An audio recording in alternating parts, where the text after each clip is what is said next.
Que ce soit en stabulation libre ou en travée, sa capacité d'adaptation dans les différents environnements est facile. Sa nature combative lui permet de performer rapidement dans tous les types d'environnements et de s'adapter facilement lorsqu'il y a des variations dans son régime alimentaire.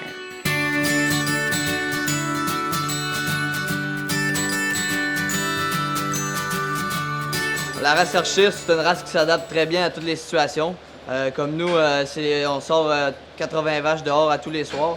On les sort le soir parce que grâce à la température, mais c'est des vaches qui n'ont aucun problème de locomotion. Sur 80 vaches, nous ici, on n'a pas de problème. Puis ça nous permet aussi d'avoir une bonne classification. C'est des vaches qui sont fortes sur le pieds et membres, ils ont des bons systèmes mammaires. Puis ça nous permet même de sortir dans les expositions régionales et même provinciales sans aucun problème, à se compétitionner avec les autres. En traite robotisée, salon de traite ou en stabulation entravée, ses qualités laitières sont reconnues et appréciées. Chez nous, à notre ferme, j'étais 100% entravé. On avait une traite de 60 vaches, plus ou moins. Puis en 2012, on a décidé de passer à la stabilisation libre. Pour nous, c'était un passage à cause des rénovations de l'étable et des coûts de construction. Puis j'ai eu aucun taux de réforme par rapport à mes vaches. Ça s'est très bien passé. Je pensais jamais que ça allait aussi bien été. Présentement, nous tirons 50 vaches en robot de traite. Puis tout va très bien. Le lait va bien, les cellules somatiques. Je n'ai rien à dire de plus pour le point de vue mon virage entravé à libre. La production moyenne de la race Ayrshire se situe à près de 7800 kg de lait, à 4,1 % de gras et à 3,4 % de protéines. La qualité de son lait en fait une race recherchée par l'industrie de la transformation. Entre autres, le nouveau gène A2A2, identifiant la meilleure digestibilité de la protéine pour les consommateurs, se retrouve dans plusieurs lignées de la race.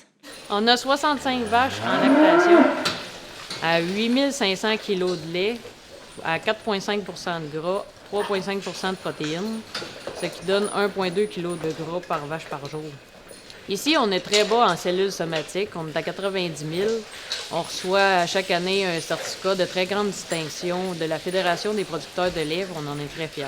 Avec les normes de qualité de lait dans ces années-ci, la Ayrshire se démarque énormément. Dans le troupeau ici, je pourrais vous dire qu'on est à 95 000 de leucocytes. Les 4-5 derniers mois, on était à 70-75.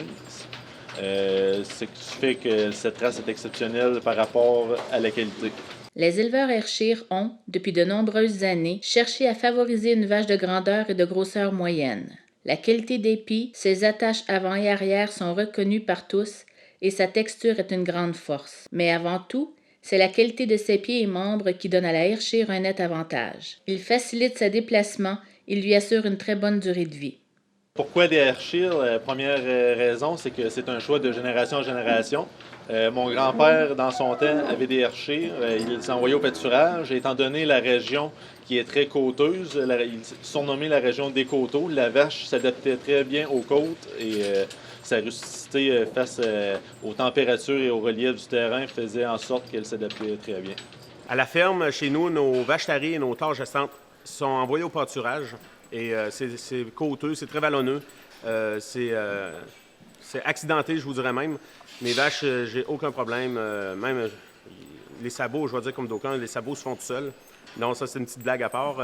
Mais tout va très bien.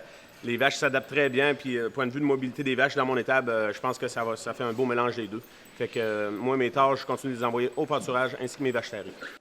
La classification moyenne des premières lactations Ayrshire au Canada est de 80 points pour les 2 dernières rondes. En 2014, 6 774 Ayrshire furent classifiés avec un pointage moyen de 82,96 et 79 % des vaches classifiées étaient bonnes plus ou mieux. On aime beaucoup travailler avec des vaches qui ont la conformation et la production. La production, c'est désormais un standard minimum. Là. Toute vache doit se produire pour pouvoir rester dans le troupeau. La vache sur laquelle je suis à côté, c'est pas mal notre idéal qu'on aime. C'est une vache de 4 ans qui est excellente, qui a produit 57 kg à son pic. On a sorti une quinzaine d'embryons autour de 100 jours en lait. Puis elle est probablement déjà gestante suivant son flush. C'est des vaches qu'on aime beaucoup. Ou la vache la suivante, là, Une premier veau qui est déjà gestante à 125 jours, qui a son contrôle de 100 jours, est à 47 kg et à 5 de gras, qui est très bonne premier veau. C'est des vaches qu'on adore travailler avec là, ici. Là. C'est notre idéal, c'est ce qu'on recherche. Le vêlage facile et sans assistance est directement lié à une bonne lactation et à la qualité de vie de ses propriétaires. Une autre qualité qu'on apprécie énormément à la ferme, c'est le vêlage sans assistance. On est à peu près à 90 % de vêlage sans assistance. Pour vous donner une idée, on a environ 20 vêlages par mois, fait qu'environ 240 vêlages par année. Si on pense que ça peut être gros, on reste proche, mais sinon, tout se fait tout seul. On ramasse le veau lorsqu'on se promène dans la ferme faire une tournée quotidienne. Ce que j'aime bien à Hershey, c'est que 90 % des vêlages, ça se produit tout seul. On arrive le matin, le petit veau est debout, tout va bien. Depuis toujours, la race Hershire est reconnue pour sa rusticité et sa capacité à surmonter les maladies. L'ensemble de l'industrie cherche maintenant à prioriser des élevages en santé. La vache Hershire est dominante sur l'ensemble des qualités recherchées qui permettent de diminuer les frais vétérinaires. Les coûts vétérinaires sont très bas dans la race Hershire. C'est une vache qui se conserve bien et qui ne nécessite pas beaucoup d'entretien vétérinaire.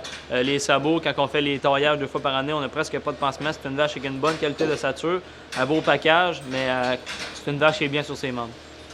Ici, les frais vétérinaires sont aux alentours de 140 $ par tête. Excluant les transplantations embryonnaires que nous faisons 5 à 6 fois par année aux environs, tout dépendait de la qualité des bêtes disponibles. Aucune médecine préventive n'est faite à la ferme. On fait tout par nous autres mêmes, donc les gros frais, en général, sont les médicaments. Donc, aucun vétérinaire ne vient, on fait notre tournée, les tests de gestation, c'est nous autres. Une grande qualité de la Hershire, c'est qu'ils sont pratiquement jamais malades. J'ai pratiquement pas beaucoup de soins vétérinaires pour eux autres. Une autre grande qualité de la Hershire, c'est les sabots. On fait nous autres mêmes les sabots à la ferme, puis on n'a pratiquement jamais de pansement à faire. En plus, j'aime bien leur agressivité à la mangeoire. Ils sont tout le temps en train de manger, ils sont debout, ils mangent, ils ont faim, puis ils produisent du lait.